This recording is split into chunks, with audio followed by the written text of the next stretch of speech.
ci li nga xamante ni mooy affaire Farba Ngom ak Tahirou Sarr tey ñu war a wuyu ji à partir de 12h ki nga xamante ni mooy Farba Ngom ki nga xamante ni mooy Tahirou Sarr war a wuyu ji à partir de 9h yan pour indi ay leeral ci li nga xam ne moom lañ leen tuumaal lan nga ci mën a def comme analyse.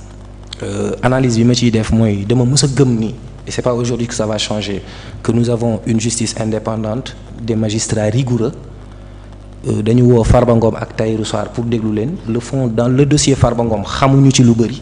De même que Tahirou Sarr il faudra que ñu dem Farba décerner nañ ko un mandat de comparution mu war a wuyu ji il faut mu dem xam naa ni bu génnee ci rendez-vous confrontation boobu avec les juges on aura assez d'éléments sur ce qui lui est reproché.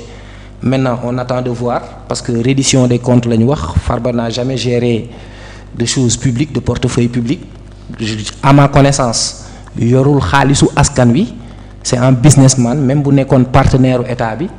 J'attends de voir luy génn ci confrontation ak juge bi pour mën a am une appréciation sur cette affaire parce que du ma bëgg aussi ñu convoquer benn sénégalais devant le juge rek wala ñu woo benn sénégalais rek nga am une position partisane sans comprendre le fond du dossier xamuñu la lañ jiñ Farba xamuñu moo def wala deful ay transaction wala ay flux financiers suspects le CENTIF gis diggante Trésor Coris Bank ak yooyu mu signalé ko pôle judiciaire financier convoqué ko maintenant on attend que pôle judiciaire financier exposer les motifs de la convocation ñu mën a am njort ci Farba def na wala deful war nañ ko woo wala waruñu ko woo wala mais en l'état actuel des choses mënuñu ci avancer trop toujours est-il que le Sénégal a toujours été une république lu ne wax nañ ko fi magistrat yi lu ne wax nañ ko fi juge yi nit ñi ñu ngi dem di wuyu di ñibbi seen kër donc attendons de voir pour mën a donner suite à cela. kon jàpp na ni Farba li nga xamante ni moom lañ koy tuuma mën na ci setal boppam. war na mën a setal boppam parce que dama jàpp ni képp kuy sénégalais tu as le droit d'avoir des business d'avoir des entreprises tu as le droit d'être un partenaire de l'État du Sénégal. kon dañ koy tuumaal. non waxuma dañ koy tuumaal je dis juste que dañ ko woo parce que dafa am ay njort yu ñu am ay suspicions yu ñu am ci xaalis yuy jóge trésor jaar ci ay comptam ñu bëgg am ay leeral ci xaalis yooyu fan la jóge lan moo sos virement yooyu lan moo tax ñu defal ko virement yooyu mais Farba sénégalais la bu am droit comme yeneen sénégalais yi ni ñuy nekkee partenaire u état Sénégal ni ñuy gagner ay marché état Sénégal donc bu pôle judiciaire financier bi daf ko woo pour saytu nañu xaar mu dem ba pôle judiciaire financier bi déglu ko ba mu apporter ay justification bu boobaa nag dinañu mën a xam Farba def na wala deful jaroon na ñu koy woo wala jarul ñu koy woo mais à l'état actuel des choses mënoo condamner Farba mais mënoo ragg Farba ba mu set parce que en fait ci lu ñu tuddee motif amoo certitude tu n'as pas la connaissance du dossier donc mënoo ci épancher wu trop. affaire de la même manière avec affaire Tahirou Sarr bi waaw parce que affaire Tahirou Sarr bi aussi c'est intriqué ak affaire Farba Ngom bi donc ñu xaar c'est à peu près la même chose ñu xaar xam naa ni au sortir de leur confrontation avec les juges du pôle judiciaire financier dinañ am assez d'éléments pour gën a mën a étaler wu sur le sujet. d'accord affaire ñu ñëw ci rapport Cour des comptes bi ñu gis ni am na ay écarts financiers yu ñu constaté. sànq yaa ngi doon indi ay leeral. ñu may la rek nga continuer ci ban analyse nga ci mën a. je disais tantôt que xam nga Cour des comptes dafay certifier état Sénégal nu muy utiliser xaalis bi ci comptes yi bëri na ay rubriques comme paiement salaire yi comme fayum dette bi comme dajale léegi nag état ci ay prévisions lay dox may expliquer sànq ne. Le Premier ministre avait parlé de maquillage de chiffres il avait parlé de 83% de la dette tey Cour des comptes génn ne 99,5% mais n'oublions pas que ce rapport-là prend en compte les 3 mois de l'année précédente bi nga xamante ne ñoom def nañ fi ay emprunt je sais pas si vous saisissez mon raisonnement.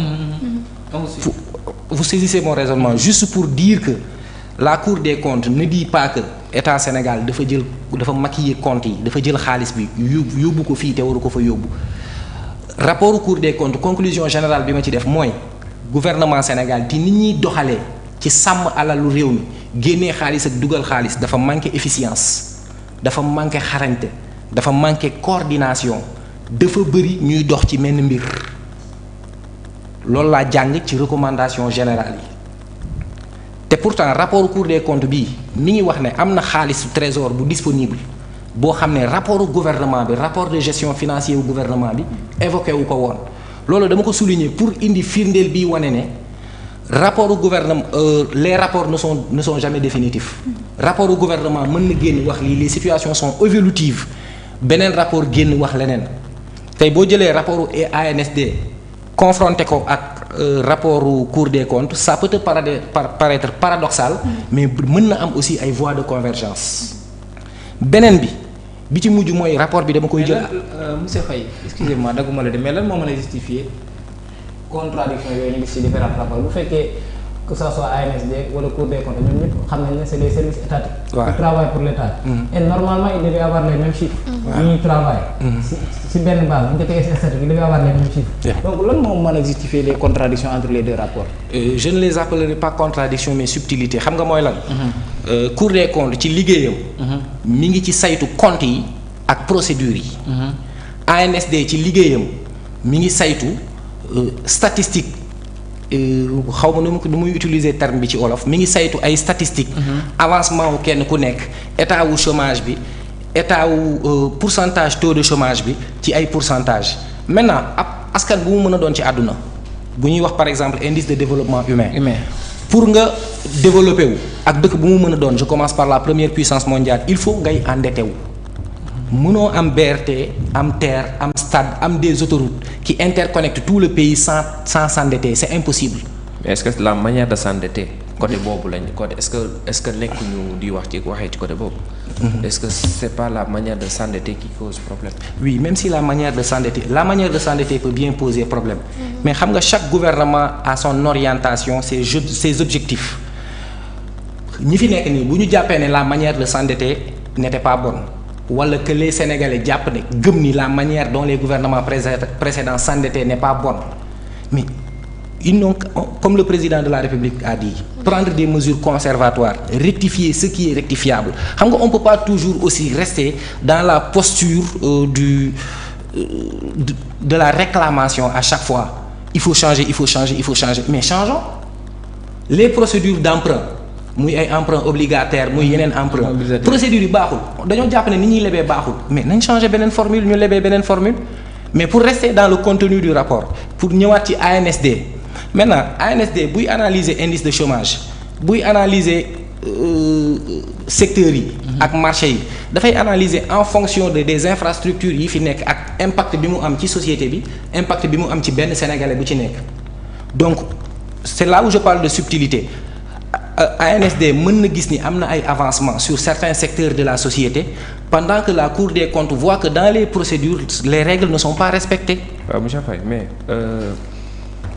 est-ce que mën nañoo def tey jii comparaison entre ñaari organes yi parce que sur le plan authenticité wala sur le plan reconnaissance man jàpp naa ne la Cour des comptes moo ëpp légitimité parce que foofu tu as des comment dirais-je tu as des magistrats chevronnés yoo xam ne am nañ expérience en plus amuñu benn coloration politique par rapport ak peut-être néew ma bële daf ko am mais boo bële bi jàpp naa ne rapport Cour des comptes moo légitimité tey. et pour relancer la aussi sànq ci sa ay wax yaa ngi doon comme si dafa am ay irrégularité ci Cour des comptes bi parce que yaa ngi doon wax nga ne gisuñu signature président ci de la Cour des comptes et cetera. D'abord pour un peu préciser mon idée par rapport à Isaac bon je suis pas dans la comparaison entre la Cour des comptes et l'Agence nationale de la statistique et de la démographie il peut pas y avoir de comparaison entre ces deux organisations-là je parle de complémentarité ou de subtilité la Cour des comptes c'est une institution elle a un rôle de certification. L'Agence nationale de la statistique et de la démographie a un rôle d'analyse. Ce sont des choses opposées. Je parle de subtilité et de convergence en fonction du domaine de compétence de chaque organisation. mais donc d'accord mais ñoom ñaar kon mënuñu bokk chiffres yi ñuy travailler pour moi. Non mais c'est ce que j'ai dit à l'entame de mon propos. Ils ne travaillent même pas sur la base des mêmes données. Voilà. Tey la Cour des comptes travaille sur la base des comptes de l'État, des informations qui sont fournies par le ministère des Finances. C'est ça. Pour l'Agence nationale de la statistique et de la démographie, c'est beaucoup plus large. Ils vont chercher les données un peu partout. Maintenant, pour en venir maintenant à votre question sur le rapport, comme je l'ai dit à l'entame de mon propos, ce rapport, je le prends avec des pincettes. À la fin de chaque rapport qui a été publié par la Cour des comptes, dañu yàgg a gis au Sénégal la liste des présidents des chambres qui sont présents à la rédaction du document. On voit la signature du président de la Cour des comptes. On voit la signature du greffier. Ce qui est absent dans ce document-là. Donc pour moi, ce document manque de légalité. Il manque de légitimité. Parce que si tu as un document, et puis il n'a pas de numéro de référence. Tu ne peux pas l'authentifier. Moi, à l'entame de mon propos, ce document, je le prends avec des pincettes. Yow li nga cité nii récemment pour lan moo tax selon toi lan moo tax amul numéro de référence lan moo tax amul signature selon toi c'est quoi la cause? Bon pour man dama jàpp ni xëy na il y a des bisbilles au niveau de la Cour suprême parce que comment la Cour suprême peut nous sortir un document boo xamante ne la Cour des comptes, excusez-moi, autant pour moi, pour nous sortir un document bon, il n'a pas été signé par son président. Un document, un rapport bon, aucun président de chambre figuré la préparation de ce rapport-là. Donc, man, ça m'a il y a un problème quelque part. Soit la Cour des comptes ne veut pas être dans le discours politique ou dans la chose politique, mais en tout cas, il y a anguille sous roche. C'est pas du tout clair. Dans tous les rapports que j'ai eu l'habitude de voir, à la fin du rapport dinañ xam ñan ñoo liggéey ci rapport bi ak ñan ñoo fi ñoo nekkoon ci commission yi liggéey ci rapport bi loolu amut dafay tey xel loolu nag dafa tey sama xel. jàpp ñu droit de réserve tamit seen liggéey permettre leen ñu mën ko am. déedéet fii à ce titre là du droit de réserve parce que Cour suprême par exemple boo demee en France les audits les rapports de la Cour suprême sont certifiés par la chambre des conseils donc war na am.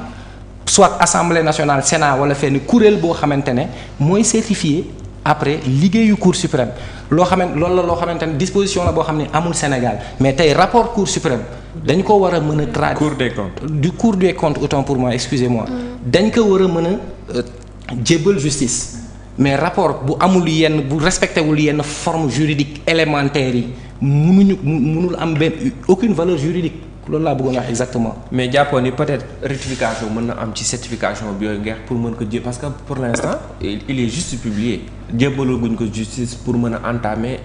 Il n'y a jamais eu je suis parfaitement d'accord avec vous. D'accord mais mon propos est clair. Il n'y a jamais eu de publication de rapport.